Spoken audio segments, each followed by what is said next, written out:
is your host, Nikita X, and this is the third episode of the show, Black Movement Radio. And the title today, we will be discussing how Asian slaves became Indians. I'm going to go into depth about how Chinos became reclassified as Indians or indigenous people. Moreover, while indigenous people were reclassified as African and Negroes, Chino slaves were allowed to obtain an indigenous identity and status. The main source of information used for this discussion will be from the book Asian Slaves in Colonial Mexico, From Chinos to Indians by Tatiana Sayas.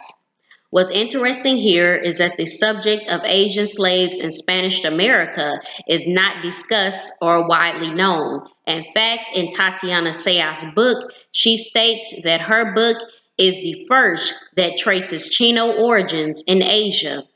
My goal in this particular episode is to touch on key points which is not readily known to the public. All right. After parts of Asia were conquered by the Spanish crown, Asian people were put into slavery on their own land and later on shipped to places such as Mexico, Peru, and Chile. In other words, they were shipped to Spanish-controlled colonies in America. Now, this is a quote from the book, Asian Slaves in Colonial Mexico. Quote, "The foundation of the Spanish Philippines gave rise to the trans-Pacific slave trade. Manila became the colonial outpost in Asia where slaves were purchased and the Manila galleon ships afforded transport to Mexico. Manila was a slave society during the 17th century. Slaves did the majority of the labor and master-slave relations shaped the general social order.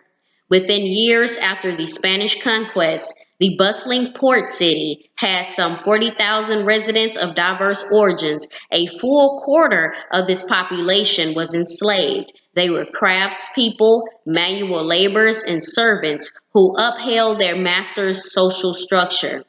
By the 1620s, the city had 8,000 indigenous slaves and 2,000 foreign slaves, in addition to an untold number of Muslim slaves. The whole of the city was a slave market, supplying labor to Spanish colonists and indigenous elites. Slave auctions were held in the plazas found within the city walls, and masters also sold slaves through individual transactions. The unorganized nature of the market makes it nearly impossible to quantify the volume of slaves, but it is clear that Manila was an emporium for slaves. Masters from throughout the Philippines knew to come to the capital to secure chattel property. Now, these slaves were from diverse places, and they were called Chino slaves. And they came from places such as Filipinos, Philippines, India, Bengal, Indonesia, Malaysia, Sri Lanka, Japan, China, and other places. Now, once in Mexico, all of these people became Chino slaves. Now, here is a backstory of what took place in the Philippines. And what took place in the Philippines also mirrors what took place in America when both empires, the Philippines and America, fell to the Spanish crown. I'm going to read a page from the book Asian Slaves in Colonial Mexico, and it's from page 46. Okay. It says, quote, "The Spanish government instituted the same forms of labor organization in the Philippines as in the American colonies, first allowing colonists to have encomiendas and then pushing for reform with the reptimento system. Under encomiendas, a Spaniard was allotted a group of Indians who owed him personal service. Repartimiento was a crown control system that required Indians to work for nominal pay.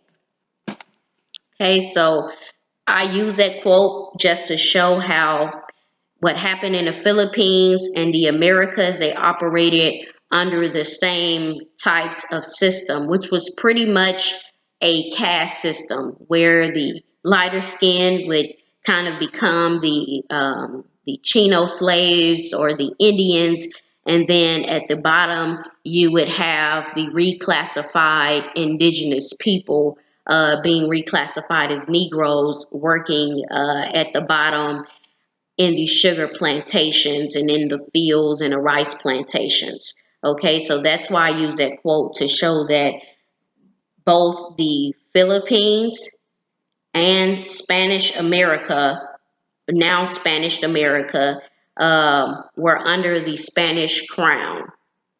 And the type of system that operated was the same in the Philippines and it was the same in Spanish America, right? Now, at this point in history, the indigenous people were being subdued, and people belonging to the lighter skinned races helped the colonists subdue the real indigenous people of the land. A clear example of this taking place is in the Philippines. Quote, in the Philippines, both systems allowed for slavery because the native elites were responsible for delivering the laborers to the Spaniards. The lawful enslavement of the indigenous group Negritos exemplifies the leeway given to native chiefs regarding slavery. The colonial government gave permission to the indigenous elites of the larger ethnic group to carry out their own slaving raids. The Pangans, for example, who lived in a fertile province of Pampanga, had license to enslave Negritos. The the Kapamapagans, you understand what I'm saying, excuse me for the mispronunciation. The Kapamangans were allowed to go to war against their natural enemies, enslave them, and make them work in the rice cultivation. End quote. So later on, Negritos were reclassified as Negroes and lost their indigenous status and became Negro slaves. Now there are other words that they say that the Negritos, they say there really are Aeta, like Aeta, okay? Because Negrito means little Negroes. And I'm not sure what they were called at that particular time when their nation was being subdued by the lighter skinned natives. But they were indeed reclassified as Negritos, and they were forced to work on the rice plantation. And as you can see, what happened with the Kapamangans, they worked with the Spanish crown to subdue the true indigenous peoples of the Philippines. Okay. Meanwhile, in America, indigenous people were also being reclassified as Negroes and forced to work on plantations. Now, I'm going to use an example from the article titled The Use of Terms Negro and Black to Include Persons of Native American Ancestry in Anglo-North America by Jack D. Forbes. Quote, Negro was also used in a general way in the North American colonies. Some examples illustrate the use of Negro and Black as applied to people of American ancestry. An example is from the West Indies, is especially illuminating. In 1764, William Young was sent to St. Vincent as a part of the British occupation of that island. Living on St. Vincent were about 3,000 Black Caribs or free Negroes, about 100 Red Caribs or Indians, and some 4,000 French and their slaves, according to Young. The British found it difficult to control the Caribs, and wars were fought with them in 1771 through 1772, and again during 1795 through 1796. During the latter crisis, Young wrote an extremely anti-Carib tract designed to prove that the Caribs should be removed from St. Vincent. They were eventually defeated, and some 5,000 Caribs were shipped to an island near the coast of Honduras. Young was anxious to prove that the so-called Black Caribs were not Aborigines, but were in fact Negro colonists, freed Negroes, or Negro usurpers. This was important to him because he wanted to show they had no bona fide land rights or Aboriginal title. This tendency continues, incidentally, amongst white scholars who even today refuse to accept the Caribs' avowed feelings of Indianness and continues to call them Black. Now, this is what happened and what they still do today. Okay, so at that time, the indigenous people were fighting and were being reclassified as Negro and Black, and there were some lighter skinned native peoples who were helping them. Okay, I'm gonna read a section from the book Asian Slaves in Colonial Mexico. And this is about another way that was completely a reclassification, or what we would call a genocide on indigenous people through reclassification. Okay, so this is from the page 110 in Asian Slaves in Colonial Mexico. All right, so quote, "The devastating demographic collapse of the indigenous population in the 16th century transformed the labor system in Mexico. The drop in population was almost inconceivable. Approximately 15 million native people lost their lives between the 1530s and 1608 in central Mexico." So you mean to tell me in less than 100 years, 15 million native people died? They lost their lives or were killed? All right. And this is not to make light of the situation or to poke fun at it. But what I'm saying is that all of these people that they reclassified as Negroes, as African slaves, a lot of those people were indigenous people. But it makes it look like there was a complete slaughter or genocide of indigenous people. When you just reclassify them, then you can say they're all dead. But no, they're not dead. They've just been reclassified. They were reclassified by the pen. Okay? And we see that this actually happened with the Karankawas, and it happened with the Yamasee people as well. All right?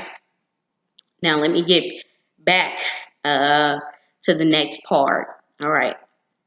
Now that dark-skinned Aboriginals lost the war against the Spanish Crown and now Spanish America, they were then reclassified as Negroes and Africans. The lighter-skinned native people who helped subdue the Aboriginal people were allowed to maintain their indigenous status, but they were still considered subjects or slaves of the Spanish Crown and forced to endure a lighter form of slavery, which was not nearby as harsh as what the Aboriginal people had to experience. So this is talking about how the Chino slaves became Indians, all right? The Chino slaves who were brought from the Philippines were people who were used to working underneath the Spaniards, and the Spanish believed that they were easier to control than Negroes who were there. Once in Mexico, they worked in the textile fields, and though they were laborers, they were not forced to work out in the fields like the dark-skinned Aboriginals, and they soon became identified as Indians. All right. Now I want to read to you a section if I can find it. If I can't, then I'm going to just leave it alone. All right. I believe I think I did find it. Okay. All right, here we go.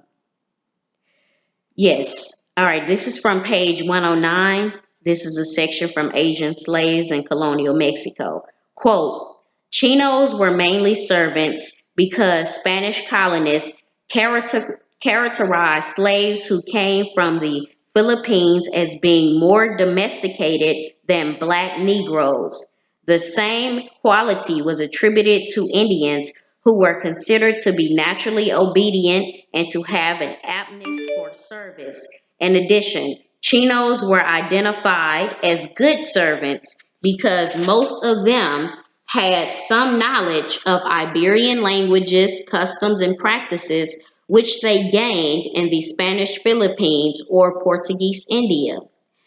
This cultural affinity, moreover, encouraged some masters to treat Chino slaves as they did Indians, which meant having slightly more regard for their natural liberty. Right? In addition to personal service, a large number of Chino slaves were employed in textile mills in Mexico City and its environs. Royal officials were particularly vigilant of this urban industry because it was notoriously exploitative of Indian laborers. Chino slaves benefited from this oversight because they were increasingly identified as Indians themselves. Chino slaves thus labored in occupations that enabled them to become free Indians, a status that was eventually confirmed for all Chinos. All right. So this means that when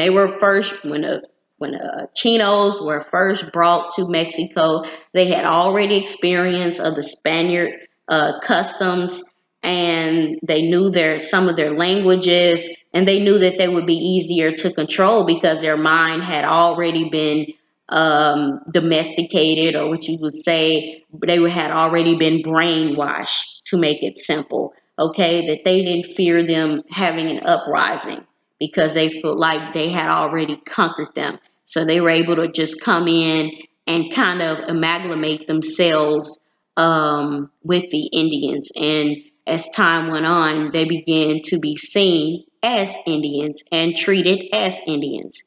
All right. Now I'm going to give you an example of how a Chino slave became an Indian. All right. This is from the book Asian Slaves in Colonial Mexico.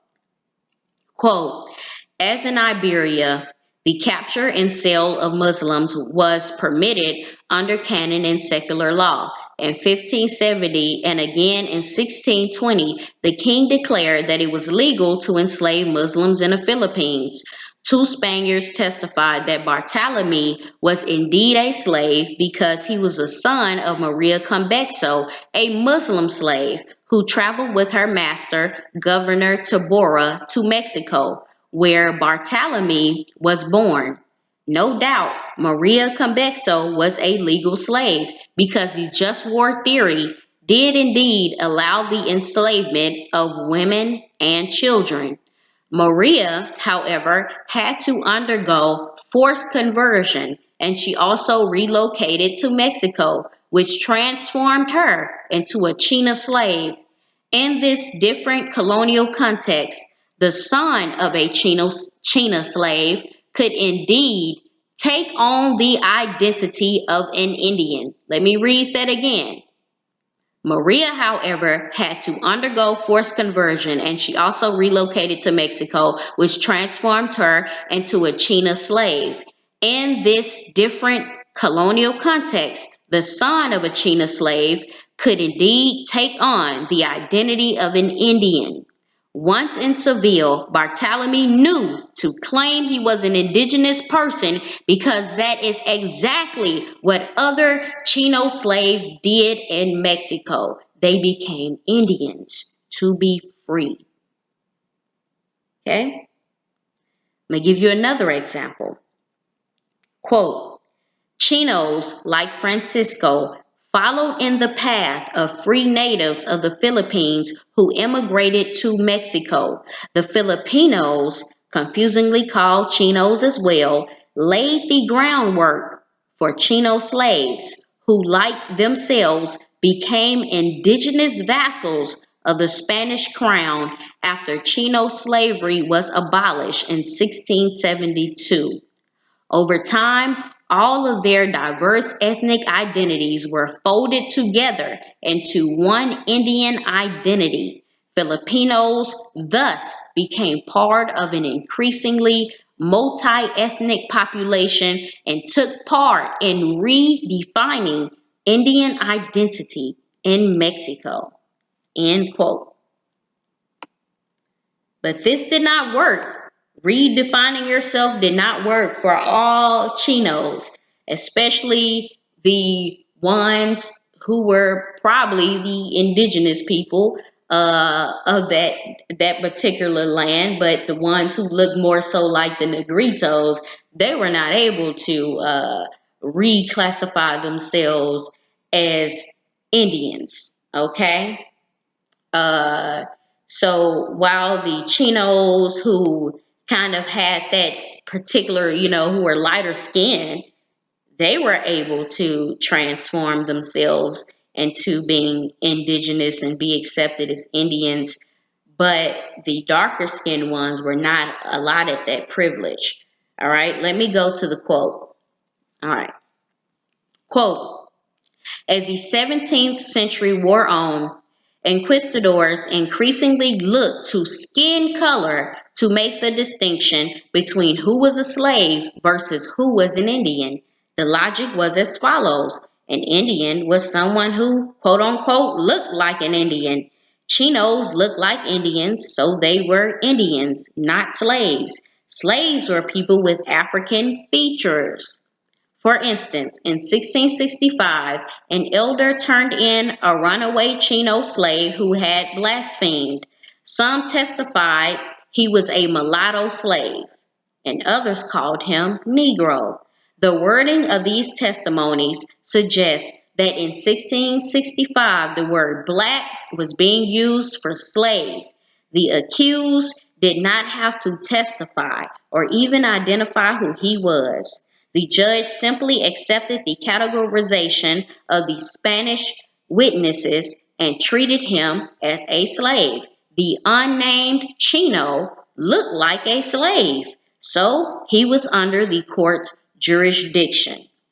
Individuals who had African features or whom witnesses described as castas, meaning people of mixed heritage, were not identified as Chinos or Indians. Individuals who did not resemble Indians, in other words, remained under the court's purview. So this means that if you had some African features, they'll just throw you in a bunch and call you an African, or they'll just call you black or a Negro and you will just be a slave. Okay, so that's how it worked. It was pretty much a caste system. All right, here's another example where it did not work out. Okay. Quote, notably, some owners try to circumvent the law altogether by intentionally changing the ethnic category of their slaves. Check this out. Let me read this again. Notably, some owners try to circumvent the law altogether by intentionally changing the ethnic category of their slaves. In July 1672, when Monterroso's liberation campaign was already underway, Juan Lopez Marroquin traveled all the way from Zacatecas in Mexico City to sell a slave named Antonio. To certify the property transfer, Juan provided several documents, including an old power of attorney in which Antonio was categorized as a Chino slave. The bill of sale, however, listed Antonio as a mulatto and noted that he was branded on the chin. Juan must have realized that he was about to lose his property if he kept Antonio in the northern frontier, so he took a long journey. Somewhere along the way, Antonio became a slave who had African ancestry, perhaps because he had darkish skin. Juan also took the added precaution of having Antonio marked as a slave on the most visible place on his body. Having forced this transformation on Antonio, Juan was able to sell him to a buyer who undoubtedly counted on keeping Antonio imprisoned in his textile mill. Okay, so that's how that worked out for the darker skinned Chinos who had these African features. They were reclassified, their ethnic origin was changed, and all of a sudden they became African. Okay, same thing that happened to us who are indigenous here to America. We somehow now are African Americans. You know, we've been classified as Negro, colored, Black, Afro American. Now all of a sudden we're African Americans, okay? So let me just keep going. All right. Chino slaves were not indigenous to America, but were allowed to reclassify themselves as Indians to be seen as indigenous Americans legally. They blended into the indigenous population, learned their culture, and were able to obtain certain rights. They were able to do this because the Spanish government, who controlled Mexico and other places in Spanish America, including the Philippines and colonized areas in Asia, allowed them to reclassify themselves. Soon after, the Catholic Church supported them in this endeavor as well. The Catholic Church supported them in this endeavor. Even with their newly obtained status as Indians, Chino slaves were not independent people, but were merely subjects of the Spanish crown. Quote, throughout the Spanish Empire, colonized indigenous people were generally called Indians in reference to their geographic origin in the eastern and western Indies. More importantly, the word denoted that they were people who had been conquered, forced to accept Spanish sovereignty over their land, and made to pay a tribute. In return, Indians had a distinct legal and fiscal status as vassals of the Spanish king. Okay, so this has been a rundown of what took place in colonial Mexico and what took place in the Philippines and how Chino slaves became Indians. Keep in mind that all Chino slaves, except the ones who had African features, were reclassified as indigenous peoples. Okay, and I would recommend everyone to get the book Asian Slaves in Colonial Mexico by Tatiana Sayas, just to get, if you want to read about some more examples and some other events that occurred, then you should go and also get the book. This was a brief rundown of how Chino slaves became Indians, how darker skinned peoples were reclassified as Africans, and how even though these people called Chino slaves turned so-called into Indians and indigenous peoples, they were still basically slaves to the Spanish people, to the Spanish crown. Okay, so it wasn't really, though though their enslavement was a lot easier and they benefited from it, they were still not free. They were still being controlled. And, they were forced. It said that they had said, hey, I give up my rights. I'm going to pay a tribute to the Spanish crown. So, this is just how it worked out. So peace and love, everybody. Any questions, you can post them below. And thank you for listening. I'm your host, Nikita X, and this is the third episode of Black Movement Radio. Peace, love, and light.